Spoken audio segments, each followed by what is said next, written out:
नमस्कार। स्वागत है आप सभी को जेके टारगेट क्लासेस में। तो पिछले क्लासों में जिस क्रम में मैंने सीटेट का क्लास 1, क्लास 2 और क्लास सेकंड थर्ड 3 सीटेट का 3 क्लास चला चुका हूं और बीएड से संबंधित भी 2-3 क्लासेस हो चुकी हैं। तो आज हम बीएड सेकंड सेमेस्टर का जो फर्स्ट पेपर है समसामयिक भारतीय शिक्षा, उसी पेपर की चर्चा करेंगे। तो उसी क्रम में मैंने ये तीसरे यूनिट की चर्चा करेंगे कि तीसरे यूनिट में आप सबको क्या पढ़ना है। तो उसमें केंद्र के द्वारा गठित की गई जो नवोदय विद्यालय है, केंद्रीय विद्यालय है और राष्ट्रीय मुक्त विद्यालय शिक्षा संस्थान तक पहुंच और गुणवत्तापूर्ण शिक्षा देने के लिए इसके बारे में पढ़ेंगे, इसके उद्देश्य पढ़ेंगे और स्कूली शिक्षा में इनका क्या योगदान है, उसी पे हम सब विस्तृत रूप से चर्चा करेंगे। ये यूनिट 3 में आता है, यूनिट 3 का ए भाग है, इस पे हम चर्चा करेंगे। तो इसी क्रम में हम सब आगे बढ़ते हुए अपने चर्चा को जारी रखते हैं। तो देखिए, इसमें हम सब क्या पढ़ेंगे, नवोदय विद्यालय। नवोदय विद्यालय के विषय में हम पढ़ेंगे कि नवोदय विद्यालय जो समिति थी उसका स्थापना क्यों किया गया। क्यों कोई जरूरत नहीं था, क्योंकि पूरे देश में माध्यमिक शिक्षा को देने के लिए विभिन्न विद्यालयों की स्थापना की गई थी। विभिन्न विद्यालय अपना योगदान दे ही रहे थे, परंतु सरकार के मन में क्या आया कि नवोदय विद्यालय का संचालन उन्होंने शुरू करने का मन बनाया। आखिर क्या कारण था।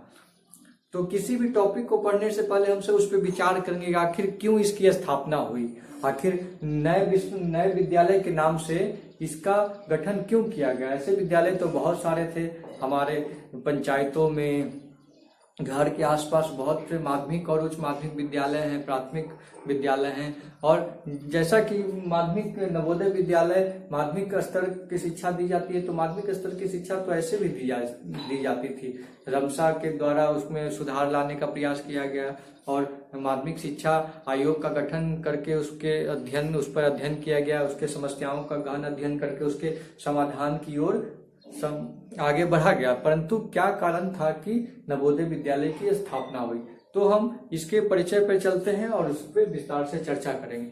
तो देखिए, नवोदय विद्यालय संकल्पना एक नवीन है, यानी नवोदय विद्यालय के संकल्पना एक नवीन विचार था, क्योंकि माध्यमिक स्तर का शिक्षा तो दिया जा रहा था पूरे देश में। राष्ट्रीय शिक्षा नीति के अनुसार शिक्षा तो उसी रूप में दी जा रही थी, लेकिन किन कारणों से और किन समस्याओं के आ जाने से इस विद्यालय का गठन किया गया।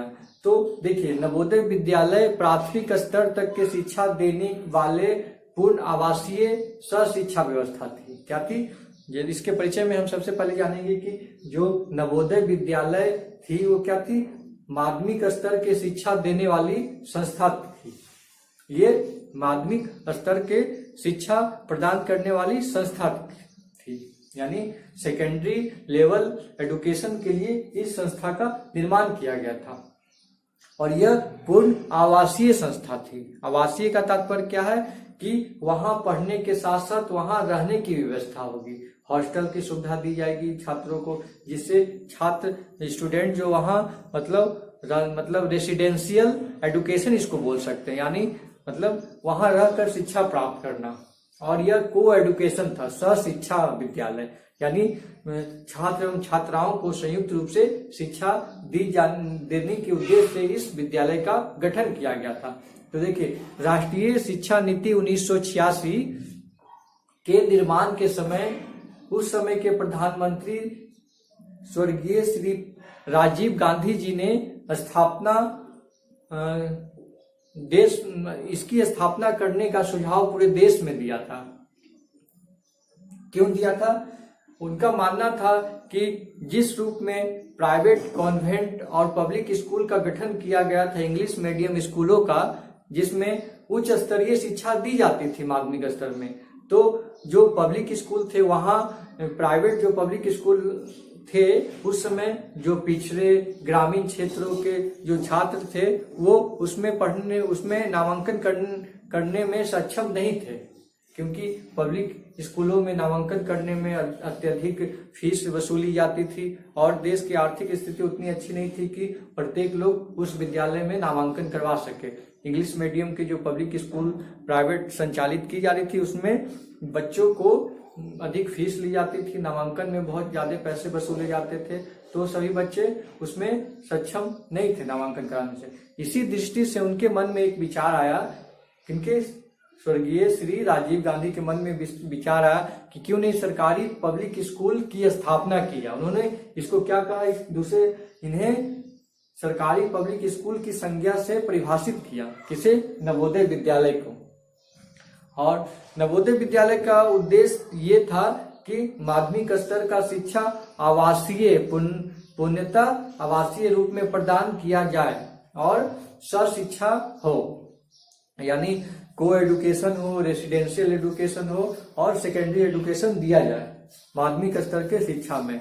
तो इसका मुख्य उद्देश्य किस उद्देश्यों से लेकर किया गया था? इसका उद्देश्य ये थे कि ग्रामीण एवं पिछड़े इलाकों में जो आर्थिक रूप से कमजोर बच्चे थे उनका नामांकन इसमें कराया जाए, प्रतिभाशाली बच्चों का, क्योंकि जो प्रतिभाशाली बच्चे थे उनके प्रतिभा को निखारने के लिए नवोदय विद्यालय की स्थापना की गई।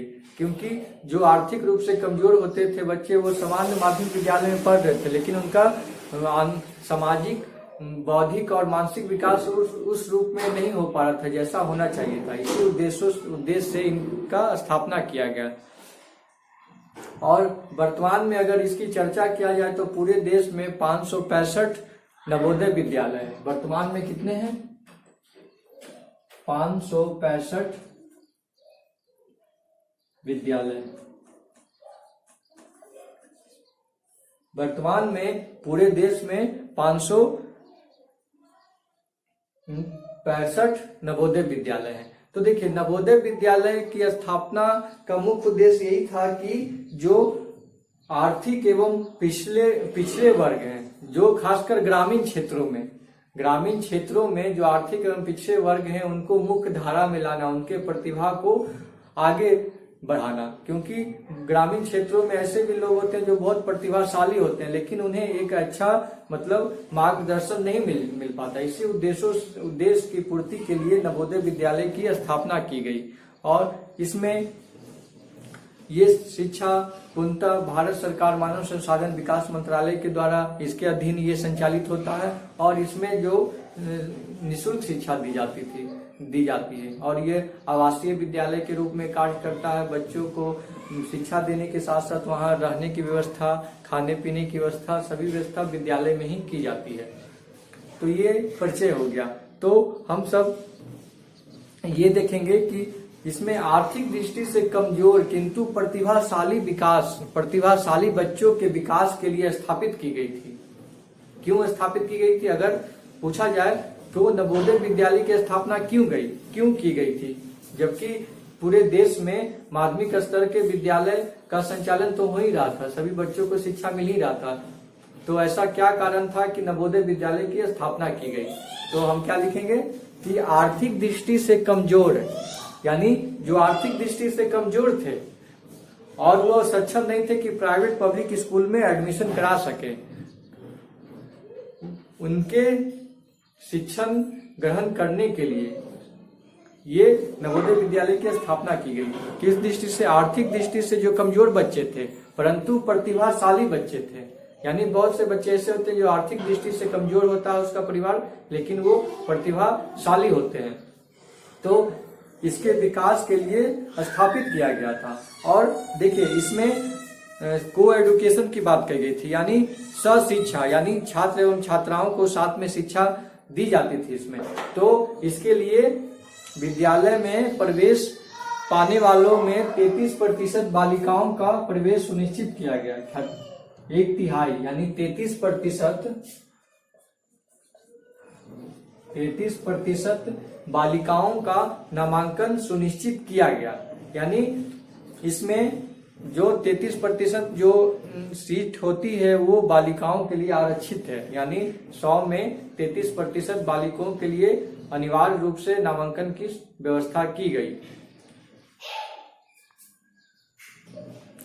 तो हम आगे इसी क्रम में आगे चलते हैं। ये तो परिचय होगा कि क्यों स्थापना किया गया था, वर्तमान में नवोदय विद्यालय की संख्या पूरे देश में कितना है और किसके लिए स्थापना किया गया। तो मुख्य रूप से बस एक ही लाइन में आपको याद रखना कि पिछड़े एवं आर्थिक दृष्टि से कमजोर किंतु प्रतिभाशाली बच्चों के लिए इस विद्यालय की स्थापना की गई थी। बस 3 ही बात याद रखना, आर्थिक रूप से कमजोर, पिछड़े एवं जो प्रतिभाशाली बच्चे हैं उनके लिए ये समिति का निर्माण किया गया था। अब हम इसके संगठन एवं स्वरूप की चर्चा करेंगे। संगठन एवं स्वरूप कि इसका संगठन एवं स्वरूप किस रूप में कार्य करता। तो देखिए, नवोदय विद्यालय की स्थापना देश में शैक्षिक अवसरों की समानता के सिद्धांत को व्यवहारिक रूप प्रदान करने के लिए की गई थी। यानी की गई क्यों की गई थी कि देश में जो शैक्षिक अवसरों की समानता है उसको व्यवहारिक रूप से लागू करना।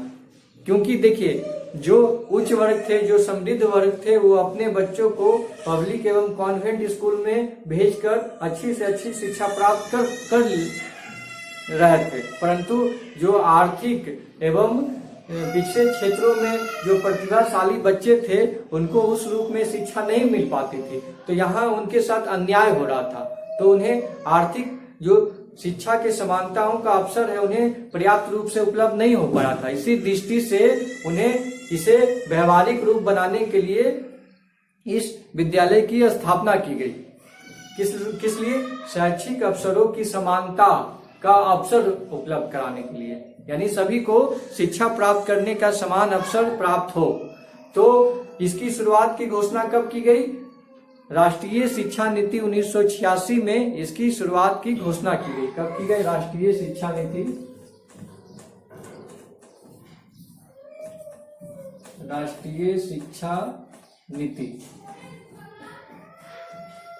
1986। नेशनल एजुकेशन पॉलिसी 1986 के द्वारा इसकी शुरुआत की गई। अब देखिए, इसका संगठन के विषय में हम चर्चा करते हैं कि इसका संचालन कैसे किया जाता। तो नवोदय विद्यालय का संचालन नवोदय विद्यालय समिति के द्वारा किया जाता है। यानी नवोदय विद्यालय का संचालन किसके द्वारा किया जाता है? नवोदय विद्यालय समिति के द्वारा। और यह मानव संसाधन विकास मंत्रालय भारत सरकार के अधीन होता है। किसके अधीन होता? मानव संसाधन विकास मंत्रालय, भारत सरकार। और यह एक स्वायत्त शासी संस्था है। जो नवोदय विद्यालय समिति है, स्वायत्त शासी संस्था, यानी ऑटोनॉमी मतलब इंस्टीट्यूट है। ऑटोनॉमी इंस्टीट्यूट का मतलब कि वो अपने संस्था का संचालन अपने अनुसार कर सकता है। ऑटोनॉमी बॉडी है, यानी किसी के अंडर में ये काम नहीं करेगा। यह स्वतंत्र रूप से अपने व्यवस्था का संचालन स्वयं कर सकता है, लेकिन ये मानव संसाधन विकास मंत्रालय के अधीन ये कार्य करता है। और ये तो इसका संगठन हो गया कि संचालन नवोदय विद्यालय समिति के द्वारा किया जाता है। और यह एक स्वायत्त शासी संस्था है, ऑटोनॉमी बॉडी है। और ये केवल HRD यानी मानव संसाधन विकास मंत्रालय के अधीन ये कार्य करता है। अब हम इसका देखते हैं स्वरूप कैसा है। तो इसमें कक्षा 6 से 12 तक की शिक्षा दी जाती है। कक्षा 6 से 12 तक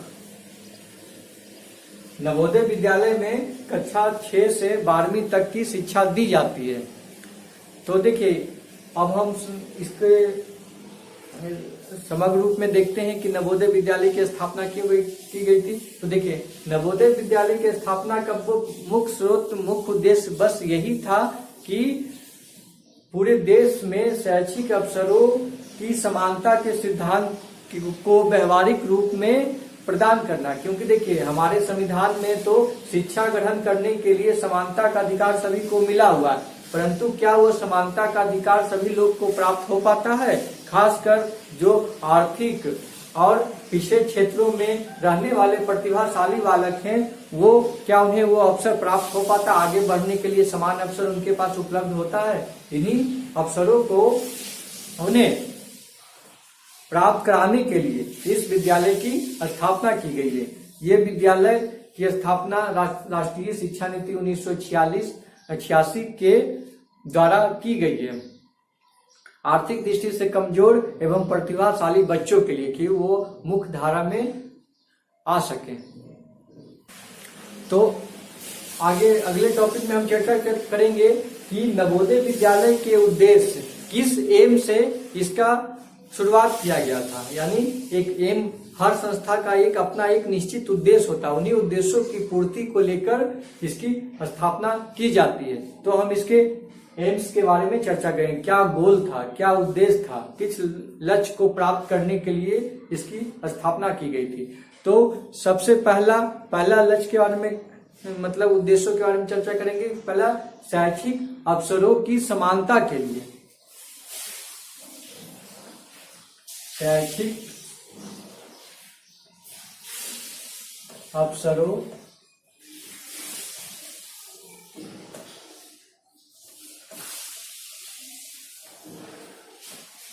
देखिए, इसका मुख्य उद्देश्य क्या था कि शैक्षिक उद्देश्यों की समानता, यानी एजुकेशनल जो ये प्रोग्राम बनाया जाए तो सभी को समान रूप से उसे अवसर मिले, यानी सभी को वो सभी के पहुंच तक हो।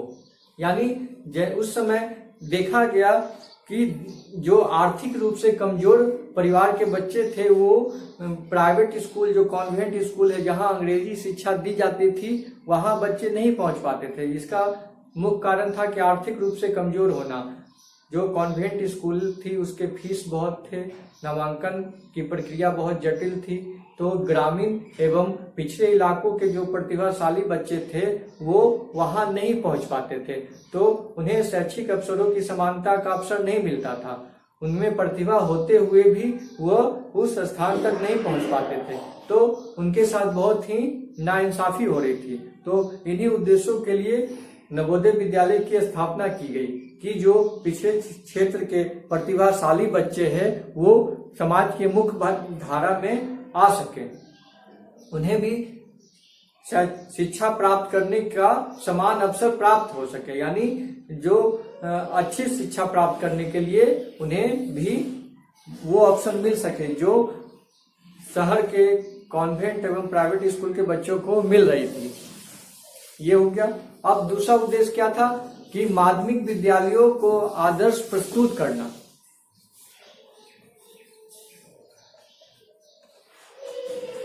माध्यमिक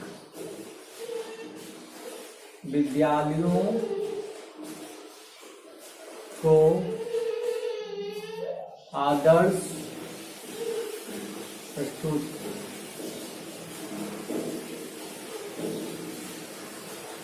देखिए दूसरा उद्देश्य था कि माध्यमिक विद्यालयों को आदर्श रूप में प्रस्तुत करना। जैसा कि देश में जो माध्यमिक विद्यालय का संचालन हो रहा था वो उस रूप में नहीं हो रहा था जैसे होना चाहिए, तो उसके लिए एक रोल मॉडल विद्यालय की स्थापना के उद्देश्य से माध्यमिक विद्यालय, ये नवोदय विद्यालय की स्थापना की गई कि और विद्यालय उससे मतलब उसके संचालन और उसके शिक्षा देने की जो प्रक्रिया उससे प्रभावित हो और अपने विद्यालय को उसी रूप में बनाने का प्रयत्न करे। तो दूसरे विद्यालयों के लिए आदर्श प्रस्तुत करने के उद्देश्य से इसकी स्थापना की गई। इसमें अच्छे प्रतिभाशाली शिक्षकों की नियुक्ति की गई, आवासीय व्यवस्था बनाई गई, सहशिक्षा संचालित करने की व्यवस्था बनाई गई। तो माध्यमिक विद्यालयों के आदर्श प्रस्तुत करना, यानी जो विद्यालय संचालित हो रहे थे उसके लिए ये आदर्श की किस रूप में इसका। तो हम अगले उद्देश्यों की चर्चा करते हैं। तो सबसे पहला उद्देश्य था कि शैक्षिक अवसरों की समानता की उद्देश्य से इसकी स्थापना की गई थी। दूसरा उद्देश्य क्या था, माध्यमिक विद्यालयों की आदर्श प्रस्तुत करना। और तीसरा उद्देश्य क्या था कि राष्ट्रीय एकता व सद्भावना का विकास, यानी शिक्षा के साथ साथ बच्चों में राष्ट्रीय एकता एवं सद्भावना का विकास करना, कि उनमें राष्ट्रीय एकता की भावना जागृत हो, सद्भावना की प्रवृत्ति उसमें उत्पन्न हो। और देखिए अगली विशेषता क्या था कि त्रिभाषा फॉर्मूला, यानी नवोदय विद्यालय की स्थापना का उद्देश्य था कि जो विद्यार्थियों के शिक्षा ग्रहण करने में त्रिभाषा फॉर्मूला को अपनाया जाए। त्रिभाषा फॉर्मूला का मतलब कि एक जो स्थानीय मातृभाषा हो, एक राष्ट्रीय भाषा हो और एक लिंक भाषा हो, यानी 3 भाषाओं का, एक छात्रों के लिए मातृभाषा होना चाहिए, एक राष्ट्रीय भाषा और एक जो उसको लिंक लैंग्वेज कहते हैं, यानी लिंक लैंग्वेज, यानी जैसे जुड़ाव का भाषा। जैसे मातृभाषा में, जैसे अगर उदाहरण लिया जाए कि अगर साउथ के किसी क्षेत्रों में नवोदय विद्यालय की स्थापना की जाती है तो शिक्षा देने का 3 भाषा का प्रयोग किया जाता था। वहाँ का पहले मातृभाषा दिया जाता है, फिर दूसरा जो राष्ट्र की भाषा है हिंदी उसको दिया जाता है, फिर तीसरा इंग्लिश जो उसे ज्वाइंट लैंग्वेज कहा जाता है। यानी किसी क्षेत्र में, यानी भूमंडलीकरण के दौर में विदेशों में किसी विदेशी भाषाओं का प्रयोग बहुत ही जरूरी है, तो उसी में वो तीसरी भाषा यानी त्रिभाषा फॉर्मूला का प्रयोग किया जाने लगा। मातृभाषा, राष्ट्रभाषा, एक ज्वाइंट भाषा यानी संपर्क भाषा उसे भी कहा जाता। तीसरा क्या कहा जाता? संपर्क भाषा।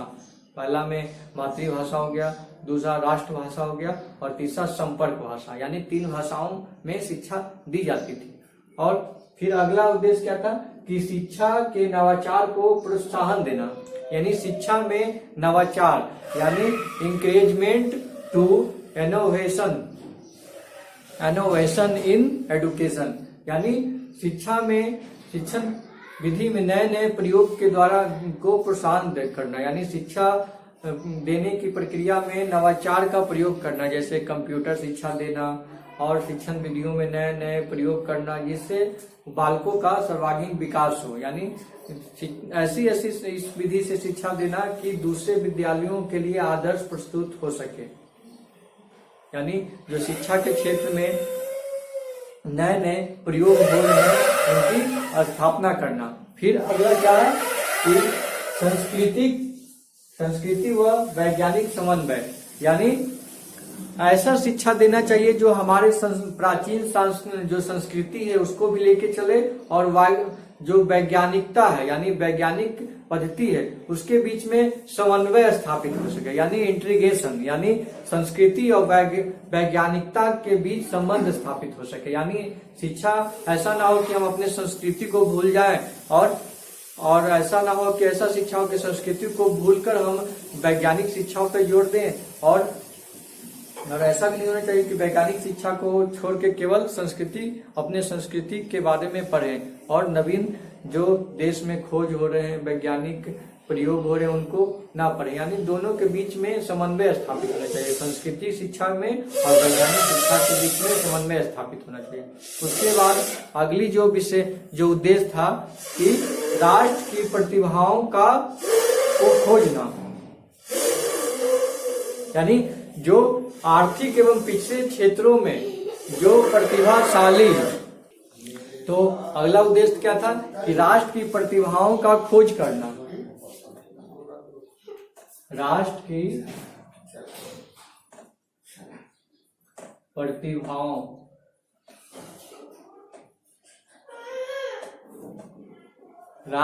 प्रतिभाओं को खोजना।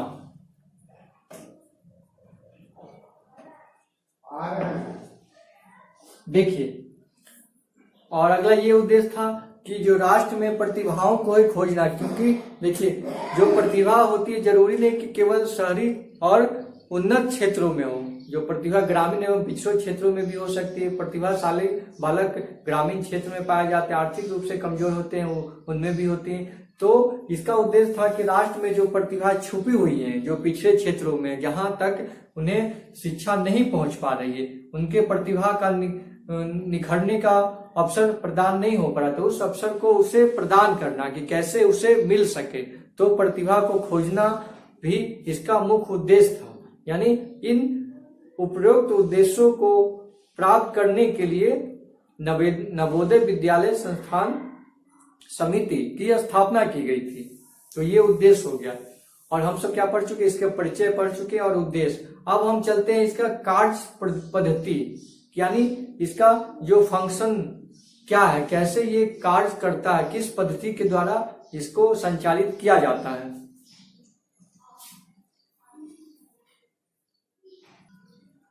तो हम सब चर्चा करते हैं इसकी कार्य पद्धति पे कि कैसे ये कार्य करता है। तो सबसे पहले इसके प्रवेश की प्रक्रिया पे हम चर्चा करते हैं। प्रवेश, इसके एडमिशन पे चर्चा करते हैं कि किस प्रक्रिया के द्वारा इसमें नामांकन होता है, प्रवेश का आयोजन किया जाता है। तो देखिए, सबसे पहले ये जान लीजिए कि इसमें कक्षा 6 से 12वीं तक की शिक्षा दी जाती है और इसमें कक्षा 5वीं उत्तीर्ण होने के बाद इसमें ही प्रवेश लिया जा सकता है। तो प्रवेश का आयोजन इसमें जो नामांकन होता है प्रवेश परीक्षा के माध्यम से होता है। प्रवेश परीक्षा के माध्यम से नामांकन होता है। प्रवेश परीक्षा, और प्रवेश परीक्षा का आयोजन किसके द्वारा होता है? एनसीईआरटी के द्वारा होता है। NCERT, national council of education research and training, यानी national council education research and training के द्वारा इसके प्रवेश परीक्षा का आयोजन किया जाता है। और योग्यता क्या रखा गया? कक्षा 5वीं उत्तीर्ण है वो बच्चे भर सकते हैं। और इसमें एक कंडीशन, यानी कंडीशन भी अप्लाई किया गया कि केवल किन किन बच्चों का नामांकन होगा।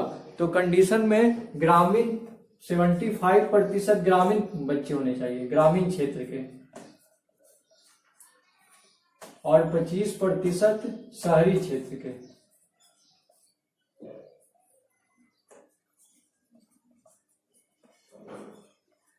देखिए, कंडीशन क्या था कि 75% ग्रामीण क्षेत्र के बच्चों का नामांकन होगा और 25% शहरी क्षेत्र के बच्चों का नामांकन होगा। यानी जो पिछड़े क्षेत्र के प्रतिभा हैं उनको, यानी पिछड़े क्षेत्रों के 75% बच्चों को इसमें अवसर दिया जाता है और नगरीय क्षेत्र के 25% बच्चों को। तो ये तो हो गया प्रवेश की प्रक्रिया कि कैसे इसमें प्रवेश होता है। प्रवेश का माध्यम क्या होता है? प्रवेश परीक्षा के द्वारा लिया जाता है और एक मेरिट बनाया जाता है, यानी जो सीमित सीट होते हैं उस पे नामांकन किया जाता है प्रवेश परीक्षा के माध्यम से। फिर अगला हम सब चर्चा करेंगे पाठ्यक्रम के विषय में। तो हम चर्चा करेंगे कि कैरिकुलम के बारे में। कैरिकुलम यानी पाठ्यक्रम का संचालन कैसे किया जाता है। तो देखिए, इसमें जो सीबीएसई के द्वारा मतलब पाठ्यक्रम चलाया जाता है, जो सीबीएसई है उसी के द्वारा मतलब कैरिकुलम का निर्धारण किया जाता है। और 3 लैंग्वेज एडुकेशन, यानी 3 लैंग्वेज फॉर्मूला पे जोर दिया जाता है, लागू किया गया इसमें। और सीबीएसई के द्वारा जो central board of secondary education है उसके द्वारा इसके पाठ्यक्रम का संचालन किया जाता है। अब हम अगले क्रम में चलते हैं कि इसमें जो एक्स्ट्रा करिकुलम एक्टिविटी है, यानी जो पाठ्यक्रम के साथ साथ जो इसमें एक्स्ट्रा करिकुलम एक्टिविटी पे भी जोर दिया जाता है। जो पाठ्यक्रमेतर क्रियाएं होती है, यानी एक्स्ट्रा, यानी एडुकेशन के साथ साथ, शिक्षा के साथ साथ उसके जो व्यक्तित्व को निखारने के लिए जो क्रियाएं संचालित की जाती है उस पे भी इस संस्था में विशेष ध्यान दिया जाता है। जैसे खेल कूद, जिम्नास्टिक, फिर तरन ताल, कंप्यूटर शिक्षा, सामूहिक कार्य एवं कार्यशाला, इन सब पे विशेष ध्यान दिया जाता है कि जो बच्चे खेल कूद में आगे होते हैं उनके खेल कूद की प्रबंध की जाती है, उनको प्रशिक्षण देने के लिए प्रशिक्षकों की भर्ती की जाती है। जिम्नास्टिक को बढ़ावा दिया जाता है। फिर स्विमिंग के क्षेत्र में प्रतिभाशाली है उनको अवसर दिया जाता है। कंप्यूटर शिक्षा अच्छी तरह से दी जाती है। यानी शिक्षा के साथ साथ जो एक्स्ट्रा करिकुलर एक्टिविटी है उस पर भी जोर दिया जाता है, नहीं कि सिर्फ केवल शिक्षा ही दी जाती है। अब देखिए अगले क्रम में हम चलते हैं। तो अगला क्रम क्या है कि टीचिंग मेथड, यानी किस मेथड के द्वारा शिक्षण दिया जाता है। टीचिंग मेथड यानी शिक्षण जो विधि होती है, किन किन शिक्षण विधि का प्रयोग किया जाता है। तो देखिए, ये समान रूप से जो माध्यमिक स्तर के बच्चों को शिक्षा देने के लिए जो शिक्षण विधि का प्रयोग किया जाता है वो तो प्रयोग किया ही जाता है। उसके सिवा इसमें व्यक्तिगत शिक्षण पे बल दिया जाता है। यानी यह जो विद्यालय होता है ये आवासीय विद्यालय होता है। बच्चों को मतलब बच्चे टीचर के निगरानी में 24 घंटे रहते हैं। उनके व्यक्तिगत क्रियाकलापों, इनके गुण, रुचियों और अवगुण के बारे में वो उस पर नजर रखते हैं। तो इस पे नजर रखने के बाद उनकी जो शिक्षा देने की प्रक्रिया होती है व्यक्तिगत शिक्षण पे बल दिया जाता है। यानी उनको उनका क्या, बच्चों को किनमें रुचि है, किस कार्य को अच्छे ढंग से कर सकते हैं, किनमें उनमें प्रतिभा ज्यादा है, ये सब देखकर उन्हें व्यक्तिगत रूप से शिक्षा दी जाती है, उस पर बल दिया जाता है। फिर दूसरा क्या था, दूसरा बालकों को सक्रिय व स्व अनुभव पर बल दिया जाता है। यानी बालकों के सक्रियता पर और स्व अनुभव पे, यानी बालकों के द्वारा बालक किस क्रिया को करने में ज्यादा सक्रिय हैं, किस काम को स्व अनुभव के द्वारा अपने से खुद करते हैं, उस पर बल दिया जाता है। यानी बच्चों को छोड़ दिया जाता है कि वह किसी कार्य को कैसे करते हैं, वो अपने अनुभव के आधार पर कैसे करते हैं, किस पे वह सक्रिय हैं, किस कार्य को बहुत अच्छे ढंग से संपन्न करते हैं। फिर तीसरा क्या होता है, सृजनात्मक कार्यों पे बल, यानी रचनात्मक एवं सृजनात्मक जो कार्य होते हैं उस पर बल दिया जाता है।